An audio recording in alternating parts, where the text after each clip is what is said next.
Hi everyone, welcome to the weekly review of my M1 Finance dividend portfolio. Balance on the account is $233,317.78. Let's go ahead and look at the performance for the past week.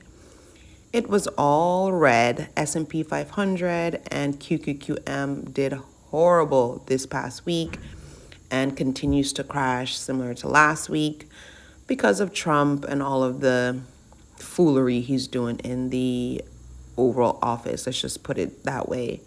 So the portfolio was down $4,708.45 or 2.07%. So this week's update is both exciting and sad. I just went through the sad part, but the exciting part is going to come later. But let's continue on the sad part. So I have 3 holdings in this portfolio. The first is VU, which tracks the S&P 500. That was down 2.89% or $4,390.64. SCHD was down 0.28% or $203.68. SCHD has been the winner for the past 2 weeks or so. Even though it's down, as you see here, it's minimally down compared to VU and moving over the QQQM, which was down 3.23% or $114.13. I did hint in my last video that QQQM might be on the chopping block. I knew it was a volatile ETF, but given that it was growth oriented because it's filled with essentially all technology stocks, I thought, let me invest in it, see what happens. So glad I didn't put a ton of money into QQQM and that I kept the position really low because I knew it was extremely volatile. And look at it, it's doing actually horrible in my portfolio. So it's definitely on the chopping block for a sell. Yes, I'll have to sell at a loss, but it is what it is soon, but I'm not sure when. I'm still going to hold for now, but very disappointed in QQQM. All right, now let's go ahead and talk about the excitement for this week. So this week I made some substantial deposits because it was bonus week. So at the company I work for, we got our bonuses paid out, and I did send a significant amount to the brokerage account. Even though despite what's happening in the market, I really didn't want to send this much to the brokerage account, but I had to go back to the fundamental principles of stick to the plan, stick to the investing plan, invest whether the market is up or the market is down, whether there's going to be a crash or whether you're in a crash. Doesn't matter what's happening with the market. Continue to invest. So that's what I did. I did put a big amount in full transparency. I didn't put in as much as I was intending to put in. So, and I'll talk through that a bit. All right, so let's take it from the top. On March 3rd, I put in $700. It all went to the S&P 500 or VU, and I got 1.27 shares. And then on March 5th, I put in $3,000. I got 1 buy, it all went to the S&P 500 or VU, and I got 5.63 shares.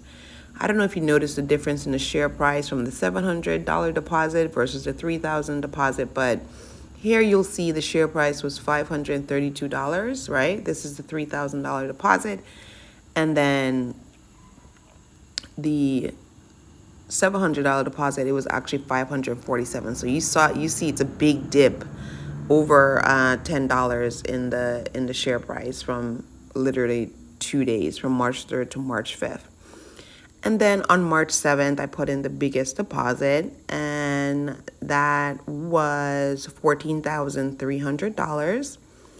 And it all traded. I got 1 buy, and I got 27.15 shares. And again, you see the share price of VU is now $526, starting from March 3rd, where it was $547. So S&P 500 has definitely crashed, and I suppose I should be happy because it's like, well, you're buying on the dip. I hope I get to really celebrate that in the future, because right now it's like not looking good. So for the past week, I put in $18,000, which is really awesome.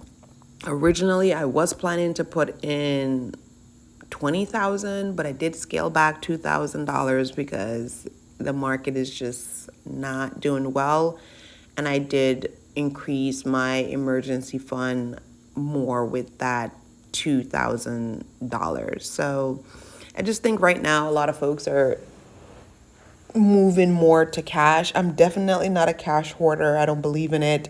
It's pointless just to have a whole bunch of money in cash because it won't help me. And definitely someone like me that's interested in early retirement, I need my money in places that is actually going to grow.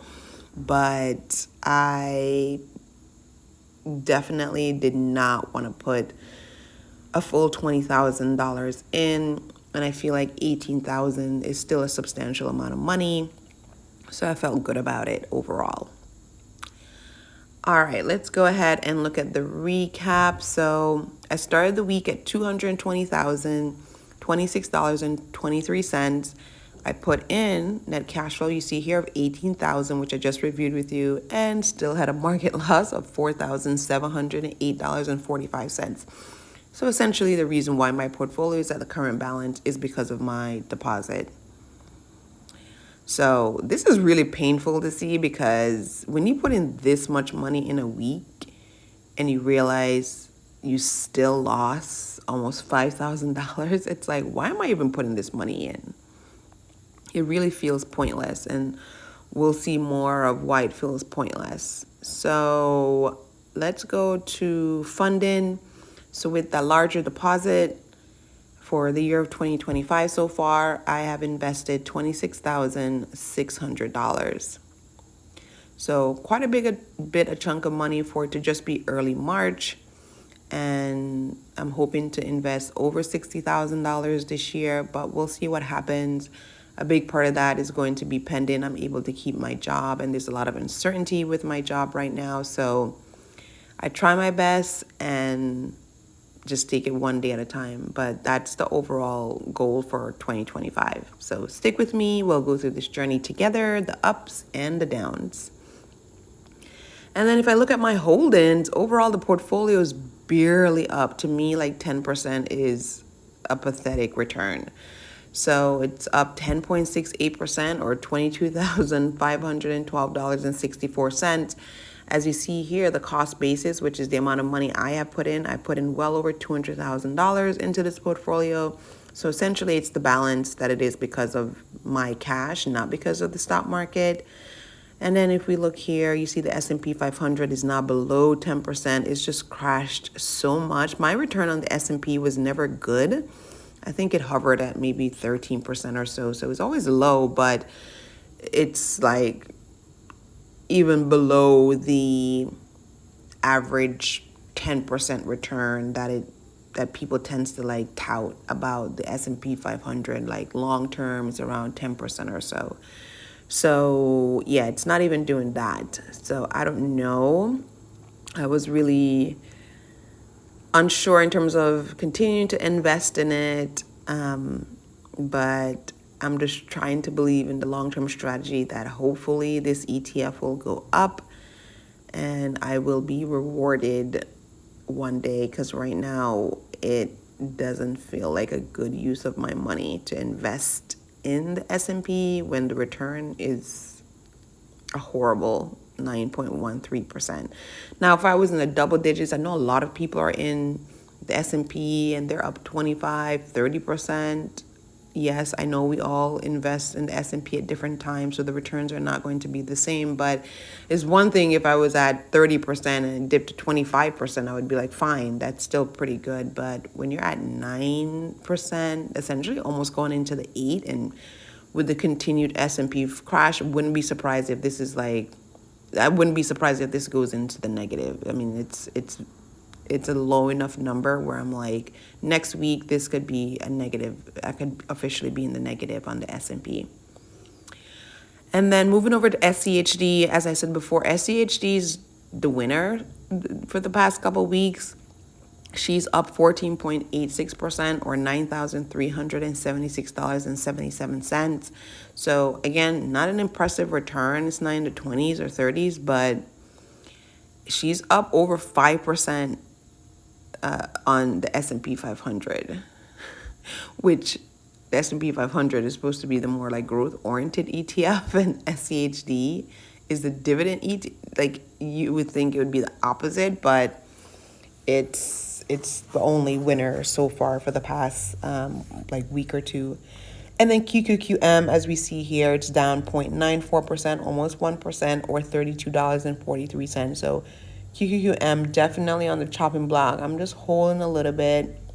I might see where I am over the summer in terms of selling it off, but I don't feel confident that come end of 2025, I still will be holding QQQM. And if I sell this year, I'm just going to take all the money and probably put it into SCHD.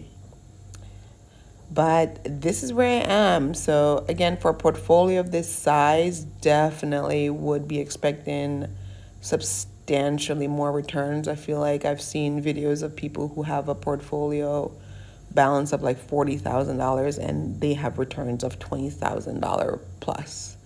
So yeah, this amount should be like $60,000-$70,000 in terms of unrealized gains, but just trying to believe in the process. And as you all see, I'm putting the money in. So it's not because I'm not investing. I'm definitely putting the money in, but the market so far just hasn't agreed with me in terms of investing in this portfolio. So I'm definitely pulling back in terms of how much I'm putting in and just putting more money into cash. So I wish it was just an overall positive update. Like, yes, I put in this big deposit and my portfolio went up a ton, but unfortunately it's not. So while I'm happy I put the money in, the returns are horrible. I think for me, it's more of, listen, if this crashes and I end up having to work until the age of 65, I know in my heart I tried. Like, I really did. Like, I did put a lot of money into this portfolio. It's just the stock market hates me and doesn't want to see me retire early. It wants me to work until age 65. Ugh, pray for me, you all. All right, so that's the update for this week. Let me know how your portfolio did. I know a lot of you are, again, 20-something, 30-something return on the S&P 500, which is awesome. I'm so jealous.